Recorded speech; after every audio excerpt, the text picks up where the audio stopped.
Assalamualaikum warahmatullahi wabarakatuh.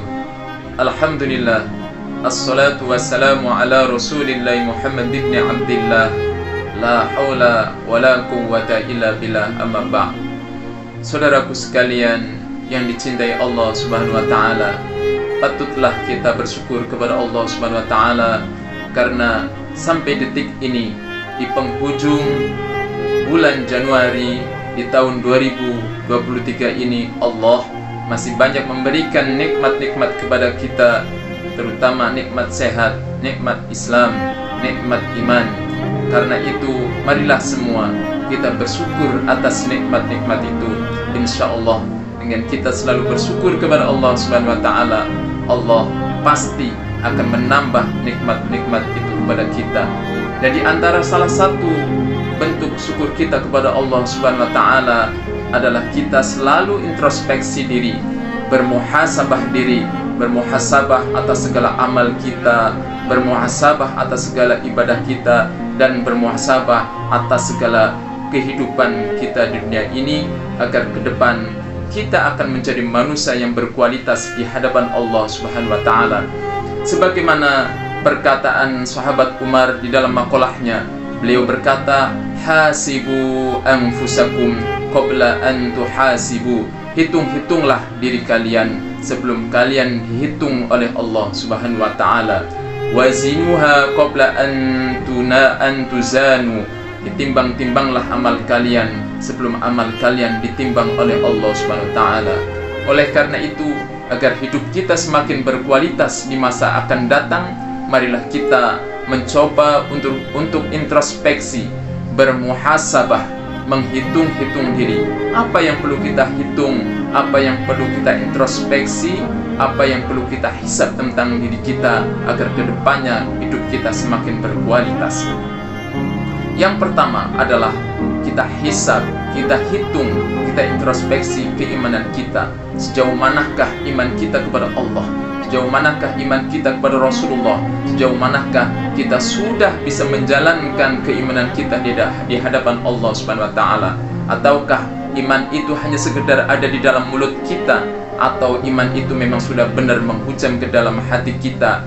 Iman kita dikatakan di dalam mulut kita, dan iman kita ada di dalam hati kita. Kemudian keimanan kita laksanakan dalam bentuk amalan kita di dalam kehidupan sehari-hari. Yang perlu kita hisab yang kedua yaitu tentang ibadah kita. Bagaimana dengan ibadah yang diwajibkan oleh Allah Subhanahu wa taala? Bagaimana ibadah sebagai bentuk sunnah Rasulullah sallallahu alaihi wasallam? Apakah kita sudah melaksanakan perintah Allah dalam bentuk salat 5 waktu? Apakah kita sudah menjalankan perintah-perintah Rasulullah dalam bentuk sunnah-sunnah Rasulullah sallallahu alaihi wasallam?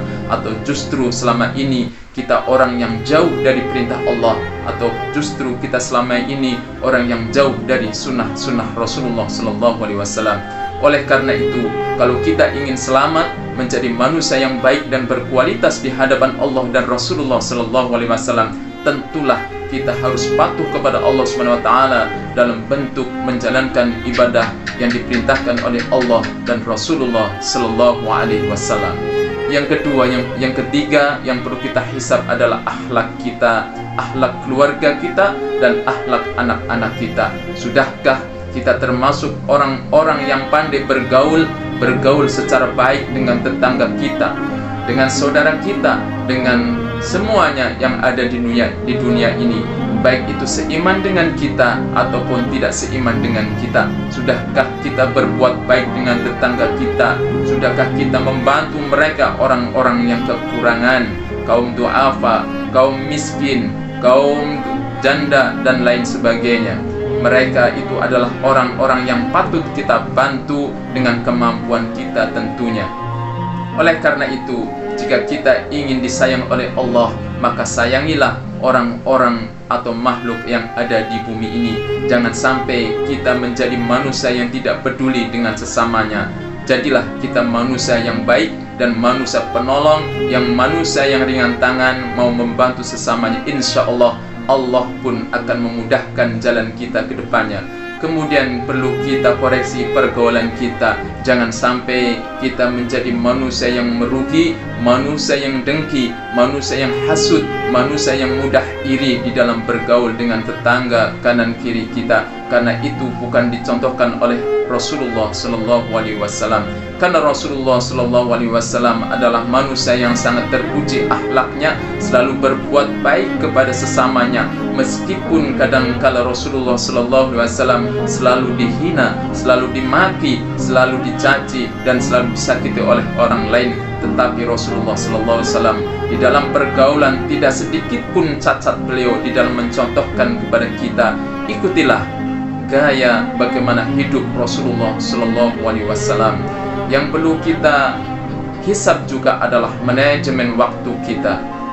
Sudahkah kita menjadi manusia yang disiplin di dalam mengatur waktu kita? Jangan sampai kita menjadi manusia yang merugi, sebagaimana dikatakan di dalam Al-Quran, di dalam surat Wal asri innal insana, sesungguhnya manusia itu dalam keadaan merugi. Disinilah letak manusia banyak menjadi orang-orang yang merugi, karena ia tidak pandai mengatur waktunya. Waktu untuk ibadah, waktu untuk bekerja, dan waktu istirahat. Tentunya kalau kita ingin menjadi manusia yang berkualitas, kita harus pandai mengatur waktu. Waktu ibadah, waktu bekerja, dan waktu istirahat. Kemudian gaya hidup kita juga perlu kita introspeksi. Sudahkah kita menjadi manusia yang rendah hati? Sudahkah kita menjadi manusia yang tawadu di hadapan Allah, di hadapan manusia? Jangan sampai kita menjadi manusia yang sombong, karena kesombongan itu dapat mencelakakan kita. Sebagaimana api atau kayu dibakar oleh api, atau sebagaimana api membakar kayu, itulah kesombongan. Oleh karena itu, tidaklah boleh kita memiliki sikap sombong sebagai manusia, karena sombong itu hanyalah dimiliki oleh Allah Subhanahu wa Ta'ala. Maka sebagaimana dikatakan oleh sahabat Ali di dalam makolahnya, kata beliau, kuna indallahi khairan nas, jadilah manusia yang terbaik di hadapan Allah Subhanahu wa Ta'ala. Wa kun indan nafsi sarran nas, dan jadilah manusia yang hina menurut diri kamu sendiri. Wa kun indan nasi rajulan minan nas, dan jadilah manusia yang biasa-biasa saja di hadapan manusia yang lain.